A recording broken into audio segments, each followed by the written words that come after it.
This is Remote Ruby. Have you any remote idea to the meaning of the word? What's up? Welcome back, Jason. Yay. I think, unless something like tragic happens, I think I'll actually be a regular on the podcast again. Hey, you're like our recurring guest, who's also the host. Yeah, it's been a weird few months, but hopefully, knock on wood, smooth sailing for here. How are y'all? Oh, I'm good. How are you, Andrew? I am hanging in there.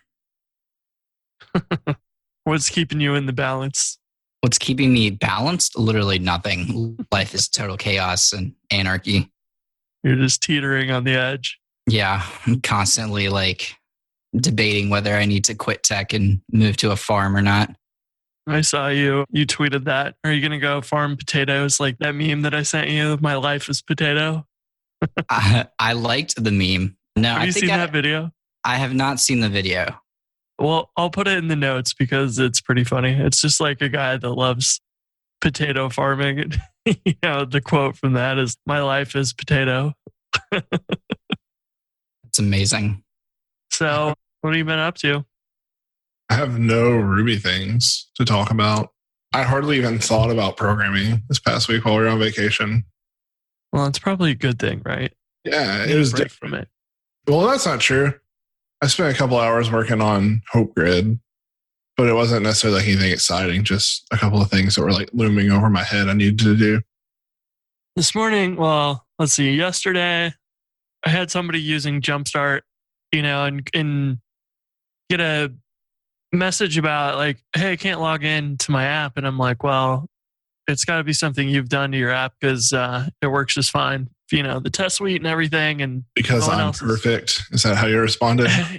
If the tests are passing, then yeah, I'm perfect, right? So, digging into it, it's the same thing that I've seen once every few months. Someone installs Stimulus Reflex, and Stimulus Reflex, in order to operate correctly and still allow you to edit the session, requires you to have the session stored in, say, Redis or something, not in cookies, because you can't modify cookies from the WebSocket. Not yet, at least, or they don't have a solution for it yet. So if you don't have caching enabled, Stimulus Reflex will set the session store to your cache store. And if your cache store isn't enabled, then it stores it in a null store, which doesn't save anything, which means you can never log in. So I spent a few hours basically solving that problem in Stimulus Reflex for the next version. So when you boot it up, it will check to see if caching is enabled and then give you a big warning if it is not. And that should hopefully help that problem quite a bit. And while I was in there fixing that, the other thing was it's pretty easy. And I've done this a bunch of times, to upgrade the Webpacker gem, but not upgrade the Webpacker node module. And the same thing goes for Stimulus Reflex. You'll update Stimulus Reflex, the gem, but have a mismatched JavaScript client side. And so I went through and added a check in there as well. So when it boots up, it will read your yarn lock file if it exists. I didn't even know this was the thing, but you can do yarn link. So instead of, if people aren't familiar with this, when you do gem development, you just say gem and point it to a path and you go to your local clone of the repo and it'll load it from there. Yarn package.json doesn't really have a format for that. So you can do a yarn link and it will basically set up a symlink to that folder in your node modules folder. So you can do development there. And Least Bad basically improved my PR by adding functionality for that because he was using it with Yarn Link for testing. And I thought that was pretty cool. I didn't even know that was the thing. But those two improvements should hopefully help some stuff there. Just keep them more in sync and whatever. Heck, it might even be a good thing to add to Webpacker or something just to verify the gem version matches the JavaScript package. But yeah, it's hopefully going to help save some trouble, I think, from people who install Stimulus Reflex and just can't log in anymore. Because there's nothing that really, tells you, oh yeah, it was this changes from stimulus reflex that affected that or whatever. Yeah, that was kind of fun. Yarn linking, I learned about at work because, like we keep our design system and our assets like in a repo, in a yarn package. And that's how we work on it locally is we yarn link it. That was actually what I was thinking about when you said like you're doing the thing to check versions. So I'm really glad that will still work, because recently I was working on Reflex and Cable Ready. So I had to yarn link Cable Ready inside Cable Ready and inside my app, yarn link Stimulus Reflex, and then inside Cable Ready in my app, yarn link Cable Ready. And it was like, it's really hard to keep up with all that stuff. But I'm glad that you have a solution for it. At one point, I created something to try and fix that issue, and I never finished it because it's actually it's a lot bigger of an issue than you'd think from a cursory glance. And there's also the issue of your gem file or your gem and your node package have different, like the version numbers are slightly different in some cases, specifically for like alpha releases and things like that.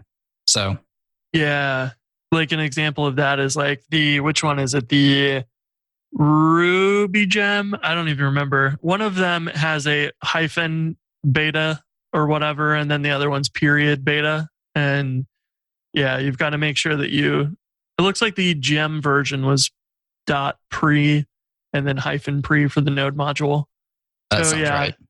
So yeah, I format those to make them consistent. You have to check for the Rails application config cache store to see what it is. Make sure it's not null, basically. And then, yeah, the formats of the yarn lock file and the yarn linked version reads the package JSON file instead of the yarn lock. Because if you do the link, creates just a symlink in your node modules directory, and it doesn't add it to your yarn lock file, which I thought was interesting. So yeah, there was a lot more to it than I originally, planned, but it turned out good. We refactored it several times, and now it's like a sanity checker class that just runs on the initialize in the Rails engine, and it reads those files and prints out messages. I did originally have it exit out if caching wasn't on as like a hard stop, but honestly it seems a little too heavy-handed to stop executing your Rails app in that case. So I opted to remove that, but it maybe is a good thing we could make a flag or something you could define, but honestly it seems overkill. So have you guys done much setting up like initializers and to prepare callbacks and things in engines? The only extent I would have done that would have been either working on Pay or Jumpstart Pro. Yeah. And I don't remember anything about it. I just remember Googling it, reading about it. Hey, this might solve my problem, and throwing it on the wall. Yeah. One of the other things I was working on this week some more was Madmin, and we have these resources for your admin dashboards. And I wanted to use that list of those that you defined in the sidebar.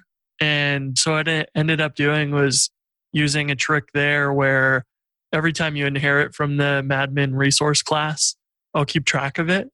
And what I quickly discovered was like, yes, that works, sort of. But the second that your reloader in development will run, and so I have to eager load your app so that we can load all of those and make sure they're all defined so that we can display them in the sidebar.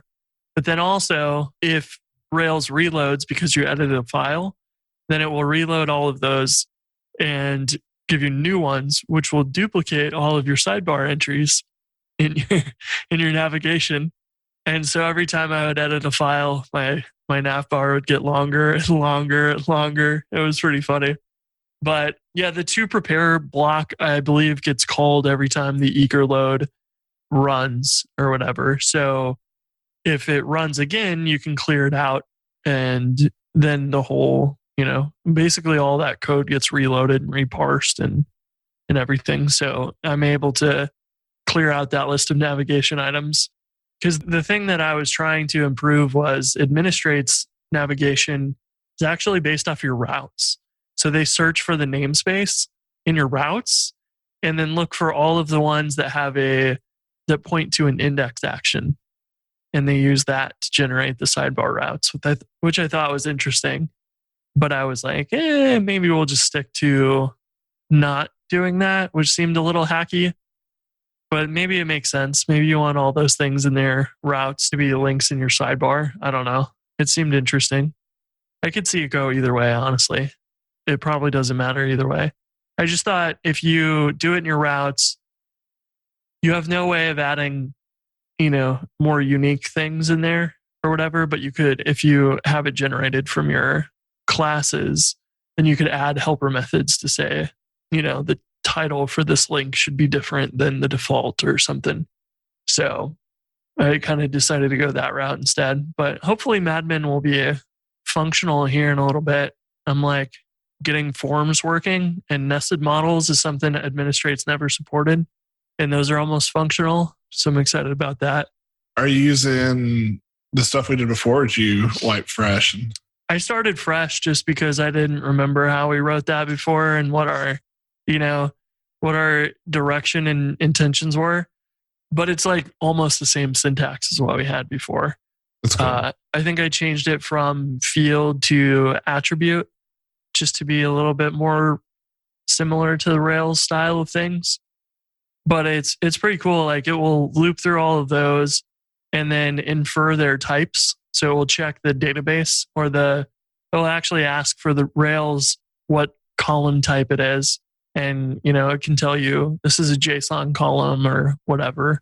And then I can go and map those directly to like a type that we have to render out, a file for action text and whatever else. We can have all that, which is actually pretty cool. So right now, if you run the generator, it will actually go, if you have action text or active storage or any of those things installed, it will go and generate admin dashboards for all of them, which is neat because that's something you don't get with administrate because they don't support the nested models, and all of those are nested, obviously.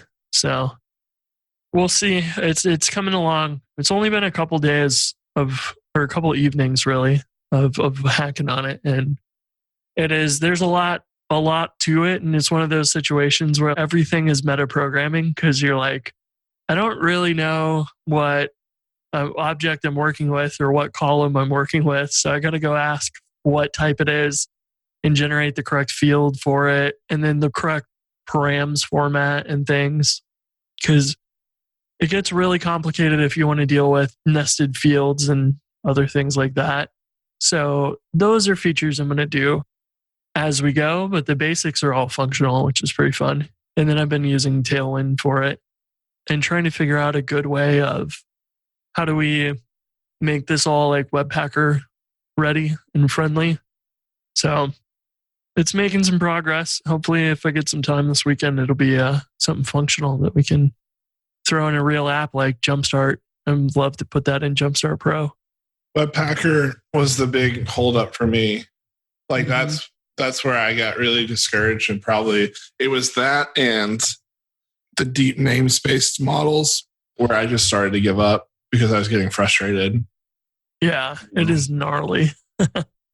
One cool thing is, and I don't think most people know about this, but if you say a model name like user and you call .model name on it, so user.model name, it will give you back this object that takes the name of that and will give you all the different pluralized versions, the param, the route version, and so on.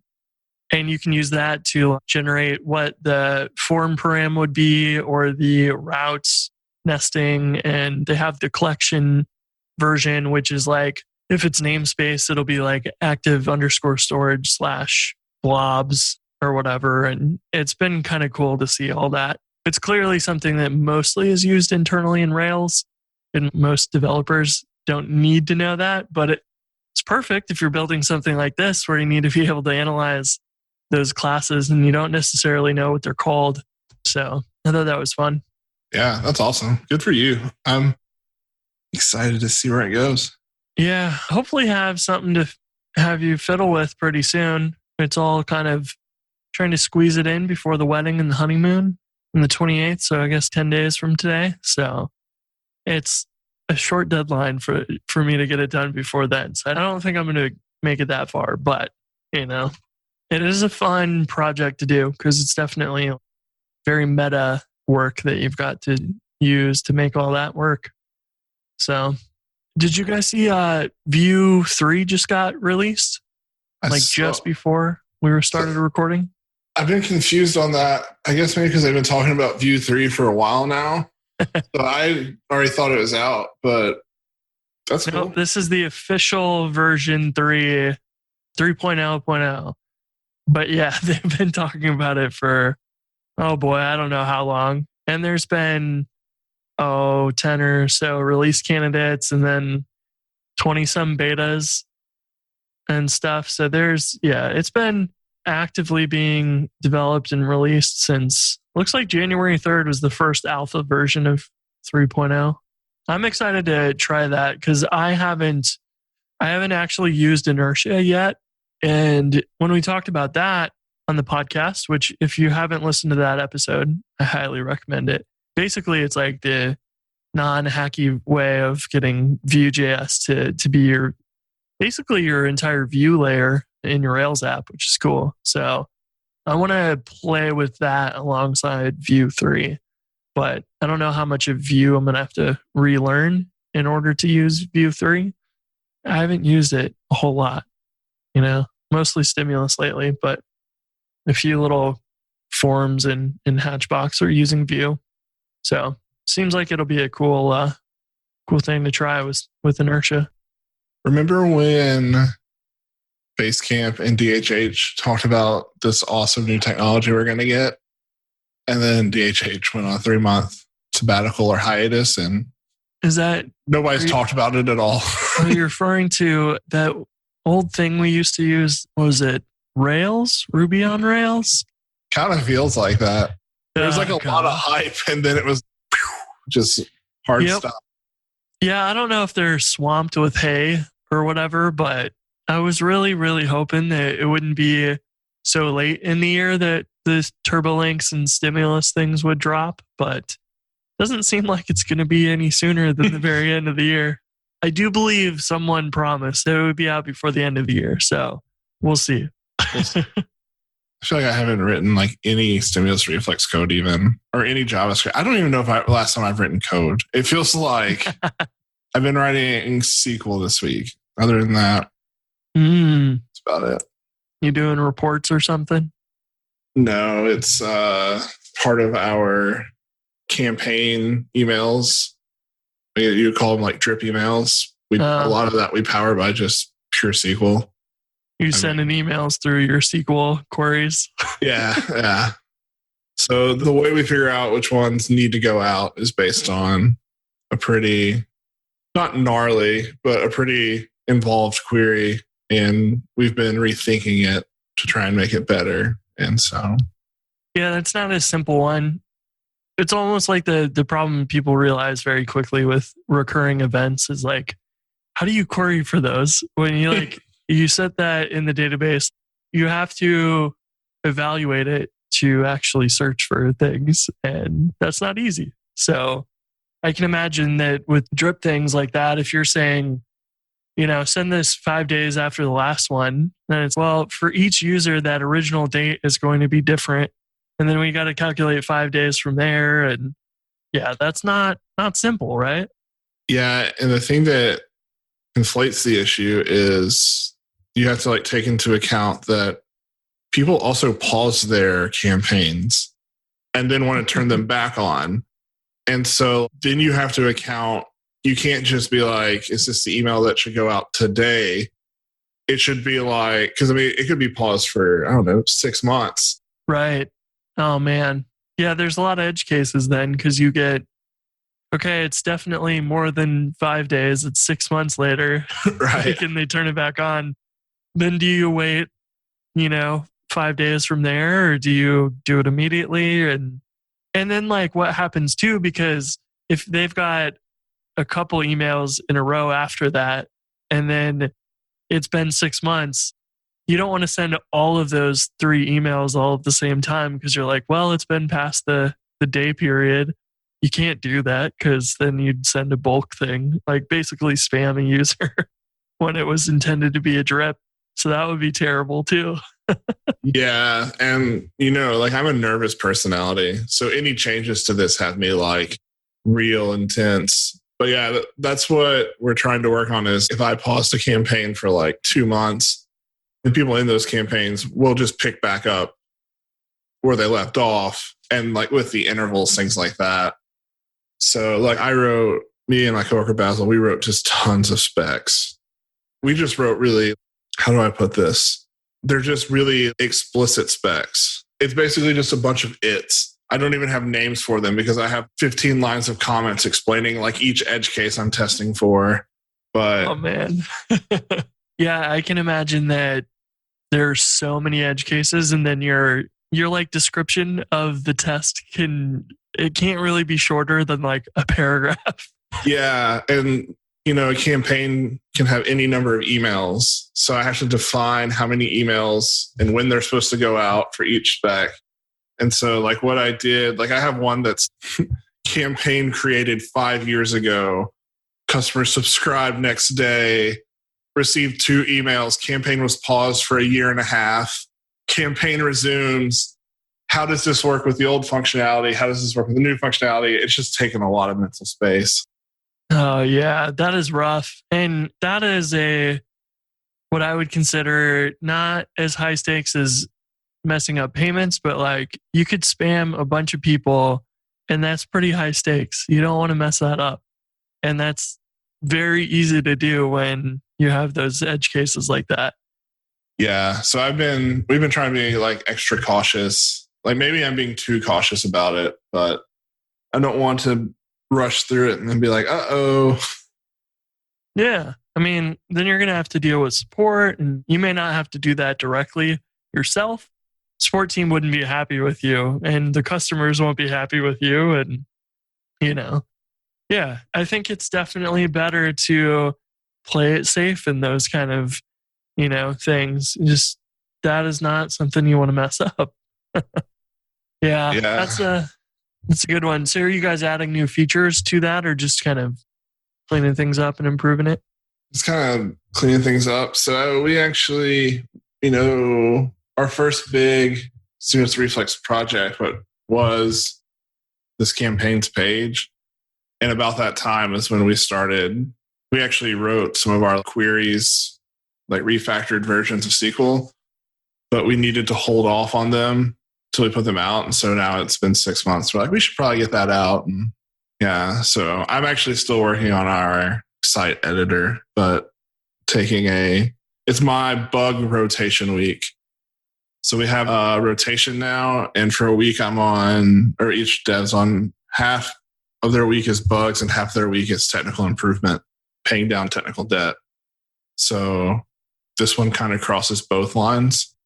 Yeah, that's good. Do you guys keep a backlog of technical debt things that you want to tackle, and then just you've got time for it on those weeks? Yeah, we switched to Basecamp earlier this year. And so we just created a Basecamp project that's like technical improvements. And it's basically kind of like a dumping ground of like things we want to improve or we want to change. And then it kind of gets triaged there. And my coworker Kyle is responsible for assigning them to whoever has that responsibility that week. Do you ever have things that are too big to fit in the week? Yeah. And we just started this 2 weeks ago. The bug rotation is not new, but adding technical improvements is. Yeah, there's a list, I think, I remember seeing somewhere where these are things we're going to have to like take a week and tackle with multiple people, but they're pretty far down the list, right? Yeah, that makes sense.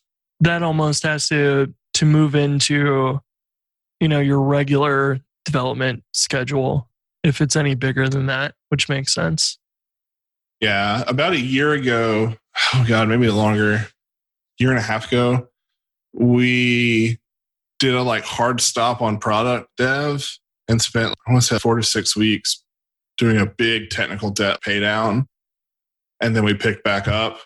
No one can afford to just stop product development. And so it's just been kind of put off because there's more important priorities to us in the business. But it's always an interesting thing to see how different teams balance that because it's such a tough thing. There's some things that I want to improve and I'd consider them like technical debt in Hatchbox, but that requires some of these things that I would like to improve require rewriting basically the entire app.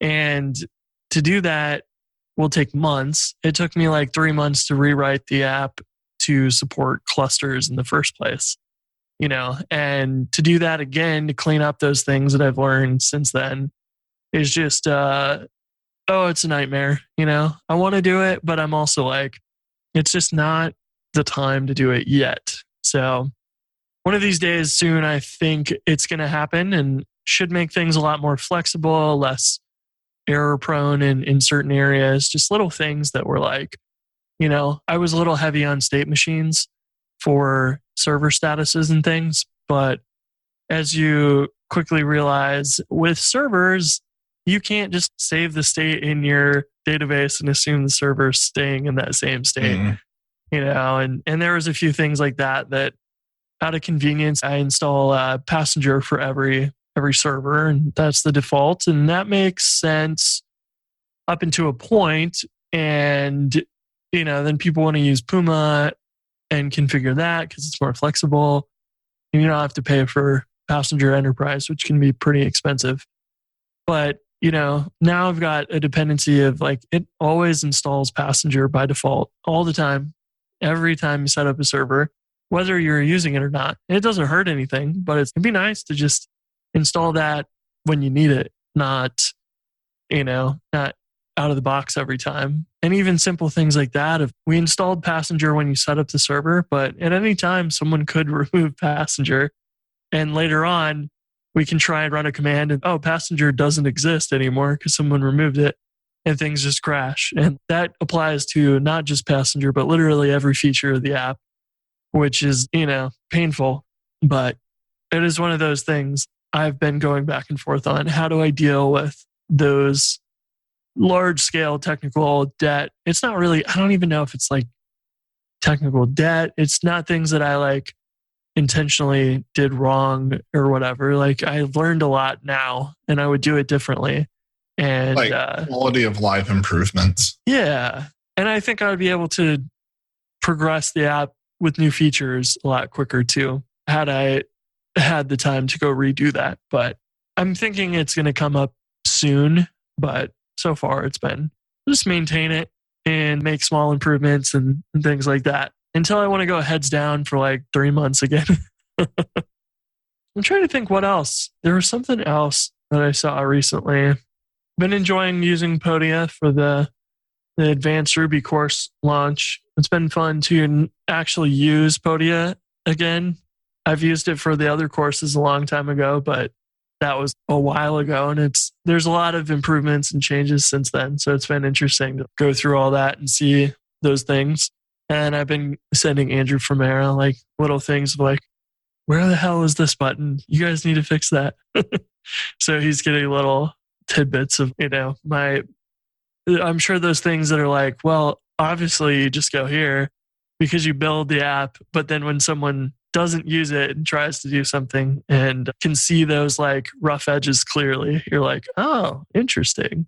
It's hard to do that on your own projects. I sent Famera a message yesterday because I was reading a blog post. And I was like, hey, have you seen this blog post? And I could like almost just envision his face. He's like, yes, I've seen it. He's like, so many people have sent this to me. He's like, I know about this. And I was like, oh, sorry. Oh, I know which one you're talking about.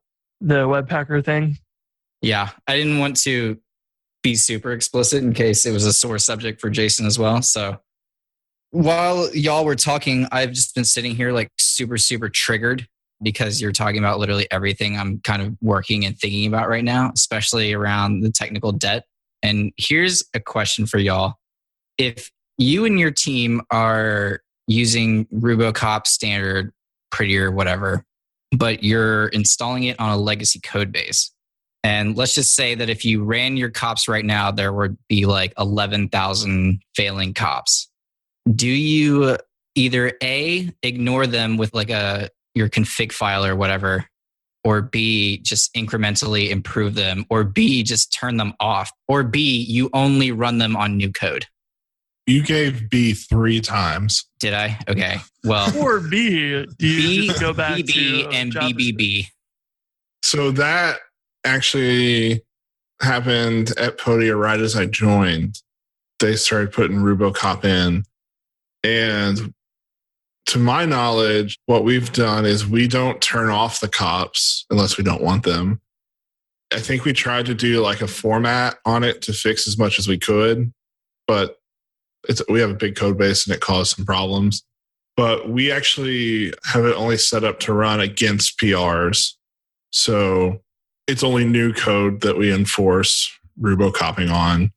I like that, doing it just on PRs. That's a good way to test just the new code. That's a good one. Okay. But if you run it only on new PRs, do you run it on the diffed files or do you run it on the diffed code? The diffed code. Gotcha. For example, if I have a class that's 300 lines of code and RuboCop's like, whoa, it should be 100 lines. If I add more lines to that class, it doesn't come up. But if my method I added has a branch conditions that's too high or something like that, it will warn me about that. So it's like only the code I've added. Gotcha. Now, I have RuboCop run in VS Code 24/7. So I always know that there's problems, but in terms of fixing them, I only fix what the PR tells me to fix. That's, I feel like, a very common pattern. It makes sense, but it also like makes no sense to me. At that point, how are you even, you're basically handicapping yourself almost. You're like, okay, we're going to commit to this tool, but the majority of our code base is not going to be formatted with this. And it drives me insane, just like on a personal level. But I saw one, I think it was Discourse. I was reading through Discourse code, and what they did is a big RuboCop, because there's a way to pass like safe autofix only. That's not the actual flag, but it's like a way to toggle only safe autocorrects. They did like a big autocorrect across the project, and then they have a Git attributes file in the repo, and it basically tells Git to kind of ignore that commit if you're like looking through blame and stuff. Gotcha. Oh, that's cool. If your argument is like, we don't want to run auto like fix because of the commit history, that's like an easy way to kind of filter that out. Yeah, for us, it wasn't commit history. We've written some acrobatic Ruby code that gets broken. I like that term. We'll have to start using that more. Jason was doing his acrobatics again. I like it too. I think it conjures up a really cool image in my mind. Of Jason doing acrobatics. Yeah. Yeah. Yeah. I let people know I can kick very high for a person my size. It's impressive. To speak to the point about like, it's almost like the other stuff never gets fixed, right? Like the other violations. So I'm not like, yes, a lot of them don't get fixed and it is a pain in the ass. But there is, as a project evolved, code gets removed or you go to touch another method that's already existing. If I go to edit something else, then I will go ahead and clean up any errors on that like method or that like block of code. So like over time, you do start to pay down some of those violations, but we've not gotten to a point where like you run RuboCop and it's like, great job, quit for the day. So. Right. One thing I started doing, and I would never run RuboCop autocorrect on anything if it was in the same commit, basically. I always try to make a habit of running autofix in a separate commit, just so it's like clear. And if you're like a reviewer, you can not look at that commit. But one thing I've started doing, and my team seems to be totally cool with it, is when I'm making a change to a file, I will commit that change and open that PR. And then I will open a new PR against that branch where I run auto fix on the file. If it's not a massive, ginormous like change, and if it's like a very safe, mostly formatting and stuff like that fix. But there's no way that we'll ever get to a point where everything is good. But that is like a way that I've been trying to pare it down. But I also don't love it. And I would love to just, there's some cops and some stuff in there that I want to run autocorrect on the entire code base, because there's stuff like before filter. There's a before filter cop. So instead of using before filter, you should use before action. So there's some stuff like that. And there's some performance stuff that I would love to just run it across the project. But I'm obviously not going to. But it just kind of, I don't know. It kind of defeats the purpose in my mind. If you're, yes, we're going to use it, but not all the time. It seems to me like if there's areas in your code that you specifically cannot run it on, you should like use the tools that they give you to basically say, no, we're not going to run it here. But then keep your code up to date, because I don't know. I think the more and more you kind of stray from that path, if you're not running something in CI or whatever, then you're just creating more and more cop violations. And then it just continually grows and grows, and the problem just gets worse and worse. And then at what point you just decide we're not actually using RuboCop. You know, we have it in there, but we're basically very, very loosely using it. We're basically saying that we use their style guide, but not all of it. I don't know. I mean, we abide by RuboCop. We want RuboCop to correct us on code we write. We just don't have the ability to go back and fix every violation right now. So like, I think both things can be true. Just because we don't have RuboCop 100% on our whole code base doesn't mean that we don't want to embrace it. See, this is why I brought this up, because that's a very good point that I need to hear from another person. Okay, yes, that is a good point. And it bothers me personally, which is why I said that at the very beginning. So I agree with that. But I will say, like, when I added standard to Jumpstart, I like tried to make it a single commit that just made everything, you know, use their -- fix and then go through everything and make it a single point in time. And then from then on, it was going to always be, you know, passing the standard. And that took quite a while. There's a lot of things that it can't automatically fix, but it's super good at being able to fix most of it.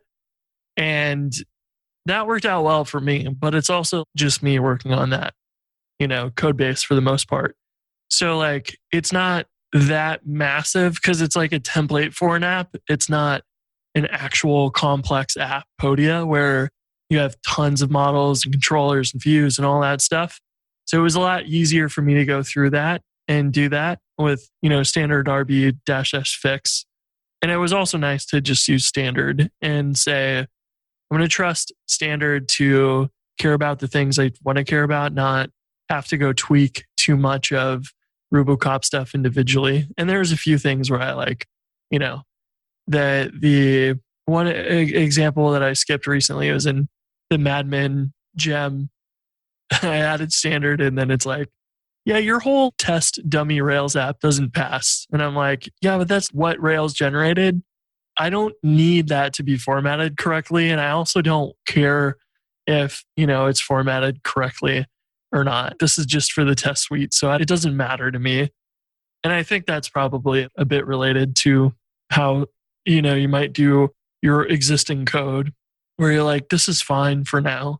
But I guess it does really matter. I know you mentioned the running only the safe fixes. I wondered this, but I wondered how many of those fixes it does that aren't necessarily a one-to-one improvement where they might have some side effects. Because if that's the case, then that's a dangerous game to play when you run it against your whole app. I will say, though, to be fair, it bothers me too personally. Because, I mean, I legitimately have obsessive compulsive disorder. So, yes, like it bothers me that it's not 100% passing. But at the same time, at least for my company, like we want to do good work. We also have to ship. In the terms of things we need to fix, that kind of falls down. So, like, I've had to learn to accept. I don't know, 2 years ago, I'd probably be like, man, this sucks. But like today, I'm like, hey, that's good that like all the code I've written over the last 2 years has been RuboCopped, but it's a business trade-off, I guess. I talked about our technical improvement list, like that, having RuboCop be shiny would be like pretty low on some of the other things that we'd need to do too. So what I need is for you to teach me how to come to terms with it. And I'm assuming it's going to be like a Karate Kid kind of montage. So just let me know when you're ready to do that. Just move to Memphis and live with me. Well, I am planning to move, but I wasn't planning to stay here in the South. But that's a side point. Yeah, that's a whole other episode. Yeah. So follow up kind of tangentially related to this. I know Chris doesn't use them, or at least all of the code I've seen him write has not used this stuff, but stuff like Rails best practices, Flog, Flay, Brakeman, I could keep listing them, but I have a list somewhere. Stuff like that, that's a lot harder to run on diffed code. And at some point, when do you decide, okay, this is not being run in CI? Do we either A, add it to CI because we think this is important, or B, we're not following this, we're not taking advantage of this, this is useless, let's just get rid of it? At what point should you decide, okay, I need to keep this dependency because this will provide me value if I use it, or B, this is not providing me value and it just seems to be there, we should probably get rid of it? I don't know that there's like a one size fits all to that, because it really just depends on what you and your team value. Brakeman, if like security, and I mean it should be, is a thing like you really value, I would think you would want Brakeman to be happy. And so you would go out of your way to like make sure that you could put Brakeman in CI and it pass. To be honest, I know about Rails best practices. I've never used it, but on a new code base, put it in CI and make it always pass. On a pre-existing one, if you can't do it with diffs, I mean, I can't answer. It's like, how much do you value it? And an interesting thing about that is on the older apps, I might care about it even more because they're going to have less security fixes. You know, that'll be something to keep in mind as you're working on an older app. Brakeman might be even more relevant than or something because a lot of things have changed, and kind of using Brakeman just gives you a always up to date list of things to scan and make sure you avoid. So, you know, that's another piece. I said Brakeman, but I don't really group Brakeman into the list of stuff I'm kind of thinking about in my head. I'm more so talking about code Linters. Quality. Brakeman to me seems like something that you and your team should absolutely be using, and you should absolutely be running in CI. And I don't really see a reason not to. And if you have a reason not to, it better be very good. Like Rails best practices and Flog and stuff like that, that's more like optional. I don't view security stuff like Brakeman and Bundler Audit as like optional. I think that should be like a first class citizen and a very big concern for you and your team. But I'm more so talking about the other ones. The ones that like a senior developer may not need or may choose to ignore, but it may help a junior, but it's obvious that it's not being run. So yeah, I don't know. Since I've never used like Rails best practices, like we only use tools that can work on diffs. So that's a great thing because you like draw a line in the sand. You say all this code we write will adhere to this tool. But then that also means that if you want to spend a week or two, it becomes important. The only thing you have to fix is stuff that's just been sitting there. It's not like It's been growing. On a Rails best practices, if it can't work off a diff, I don't know. I really can't answer it. It just feels so much like if it's important to you, I would take the time to do it, but I wouldn't put it in if it was just always going to fail. I feel like if I knew it was always going to fail, this sounds really like, I don't have the right term for it. It sounds kind of like stupid, but if it was always going to fail, I'm definitely just going to ignore it. So like, then it's going to add no value to me. Okay. Honestly, that's an answer. Run the tools that you can run against diffs if your entire code base is not compliant. Right. And if it's important to you and you can afford it as a company, then you can take the time to make it compliant. And then it's a win-win. For my team, like we're a small team with a big product and we ship quickly. So like we do value things like that. It's just hard for us to be able to say, you know what, let's put Rails best practices against this and spend however long getting the whole code base up. So I think that makes sense. It's one of those things that if you're going to add it, I feel like you probably should be willing to commit to it. Otherwise, you're just going to be generating a whole bunch of frustrating things that are like just making you feel guilty all day. So I think that's fair, which is why I don't really add many of those tools. I'd rather have just like the ones that I want to strictly commit to, like standard. That's the only one. When standard is the answer for me. Like it does what I want it to. Standard all the things. Anyway, Chris, I know you have to wrap, but good to be back. Yeah, well, we'll be back at it next week then, huh? Sounds good. Cool. All right, see you guys.